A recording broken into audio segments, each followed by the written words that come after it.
Alright, welcome back with another episode. Today we're going to be doing a video on the history of acid, how it was made, the world's first acid trip, how it influenced the counterculture revolutions in the 60s and 70s, and how it even influenced the creation of the digital world. So anyway, let's get started. Let's first talk about the world's first bad acid trip. The world's first bad acid trip happened more than 70 years ago in northern Switzerland.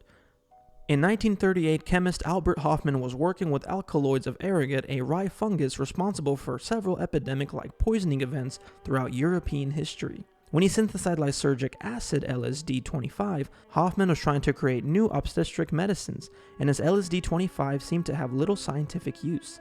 Nevertheless, on a whim, Hofmann synthesized it again 5 years later. How the substance was first absorbed into his bloodstream remains a mystery, but it set off a psychedelic revolution that would eventually transform pop culture and technological innovation forever. Upon returning home from his lab on April 16, 1943, Hofmann lay on his couch and closed his eyes to experience an uninterrupted stream of fantastic pictures, extraordinary shapes, with intense kaleidoscope play of colors. According to his 1979 memoir, LSD, My Problem Child, the curious intoxication so intrigued Hofmann that he planned a series of secret intentional experiments with the drug. The first of these experiments took place 3 days later.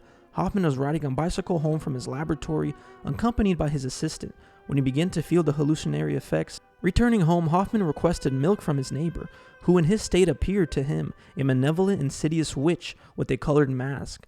The comforting familiarity of his living room had given way to a nightmarish scene of threatening forms, and as Hofmann noted, even worse than these demonic transformations of the outer world were the alteration that I perceived in myself and my inner being.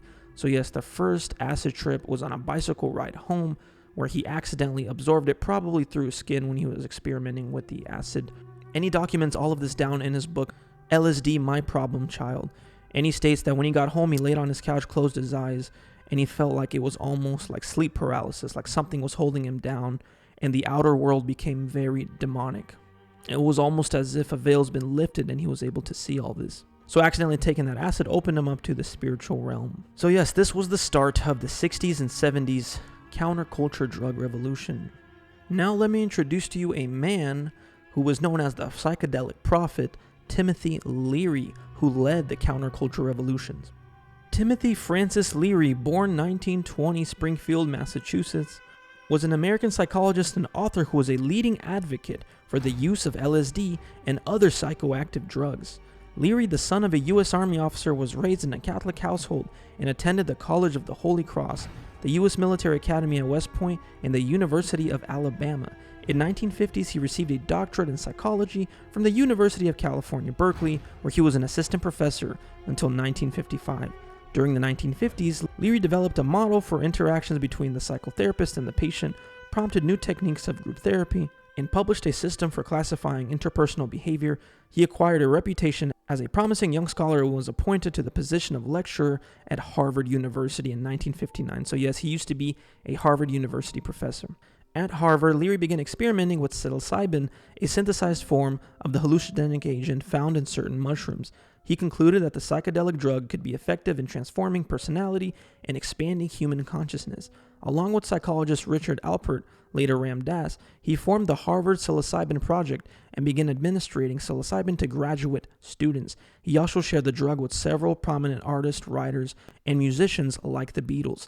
Leary explored the cultural and philosophical implication of psychedelic drugs, in contrast to those with the psychedelic research community who argue that the drugs should be used only by a small elite. Leary came to believe that the experience should be introduced to the general public, particularly to young people. So he was leading the counterculture drug revolution in the 60s and 70s, and he had influenced millions of people throughout the world to partake in acid and other psychedelic drugs. He began to intensely explore LSD, a powerful psychedelic drug, first derived from agaricate of rye in 1938 by Swiss chemist Albert Hofmann. His research, which initially had emphasized careful control over the set and setting of the psychedelic experience, became increasingly undisciplined and unstructured. He traveled widely and gave many public lectures, especially on college campuses, and because of his high public profile, he became a focus of the emerging public debate over LSD. His phrase, "turn on, tune in, drop out," became a popular counterculture slogan. Turn on, tune in, and drop out. Dr. Timothy Leary, a psychologist who had been fired from Harvard University, was undoubtedly the most internationally conspicuous prophet of the psychedelic revolution. Richard Nixon referred to him as the most dangerous man in America. He had a cult following, and he named his cult the League for Spiritual Discovery, conveniently abbreviated as LSD. Leary began to position his League of Spiritual Discovery as a religious movement, its chief sacrament the taking of LSD. Leary's religion had two commandments: 1, thou shalt not alter the consciousness of thy fellow man, and 2, thou shalt not prevent thy fellow man from altering his own consciousness. During the counterculture revolution, Leary also happened to design computer software and was actually an early advocate of the potential of new technologies such as virtual reality and the internet. A long time ago, I made a video called The Origins of the Digital World, and how the digital world has a lot more to do with the spiritual realm, and this definitely confirms what I've been talking about. How LSD actually influenced Timothy Leary in designing new computer software, and the fact that he was an early advocate of things like virtual reality and the internet. Speaking of LSD inspiring the creation of certain technologies, did you guys know that Steve Jobs credited LSD and weed as the inspiration for him creating his technology, his company Apple, and all the technologies such as iPad, iPhones, apps, and all that stuff? LSD paved the way for personal computing. Before he ran the company that would bring computers to the masses, Steve Jobs was your typical college hippie. In other words, he dropped out, but hung around campuses to get high and score acid. This side of the famed CEO might seem at odds with his future perfectionist, workaholic tendencies, but according to Jobs himself, taking LSD and smoking pot was actually the key to unlocking his creativity. It would explain those trippy iMac colors at the very least. So yes, Steve Jobs credited the creation of his company and all the technologies to LSD. So another question is, what does the Bible have to say about partaking in these substances such as psychedelic drugs? Well, the Bible doesn't specifically talk about psychedelic drugs, but there is a word in the Bible that it does use called sorcery. So psychedelic drugs and these substances would be under the category of sorcery. And in the New Testament, the word sorcery, when translated to Greek, is known as pharmakia, which means the use of medicine, drugs, or spells. The administering of drugs, properly drug-related sorcery, like the practice of magical arts to get in contact with spirits and entities, which the Bible condemns of these practices, and psychedelic substances does allow you to see and speak with actual entities. These ideas came from the spiritual realm. They opened up themselves to the spiritual realm, to these entities, which gave them these ideas so that these entities can promote their agenda. And the Bible does predict the counterculture revolution of the 1960s and 70s. In fact, it says in the book of Revelation that by their sorceries, the nations were deceived. And as I mentioned, the word sorcery is pharmakia in the New Testament, and the word pharmakia means the use of substances like psychedelic drugs to get into contact with spirits for the sake of magical arts and divinations, which is prohibited in the scriptures. Timothy Leary's belief was that he was a continuation of Aleister Crowley.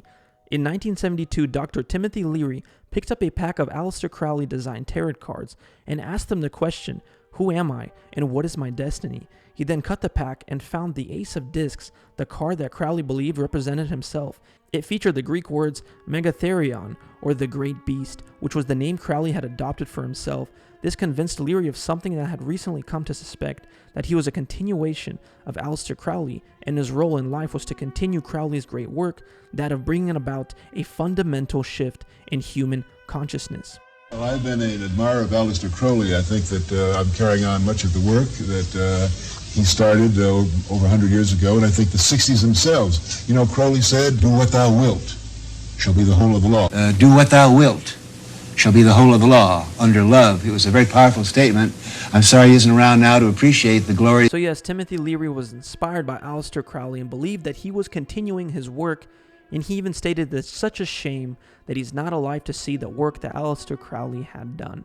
Aleister Crowley was an extremely wicked man who served Satan. I just want to mention, thank you so much for 10,000 subscribers. We just hit 10,000. Thank you so much for the support, for watching, for commenting. I really appreciate all your guys' insights. I love talking to you guys. And yeah, please let me know your thoughts in the comments. What do you think about all this? By the way, guys, if you would like to support this channel, I do have a Patreon. Shout out to my patrons, Kevin, Caitlin, Jake, Noel, Brandon, John, Maxwell, Anthony, Angie, and Michael. Thank you so much for supporting this channel. It really does help me find more free time to make these videos. I have enough content to make 2 videos a day for the next several months. Just the only factor is time, and this helps me get more free time. So thank you so much for the support.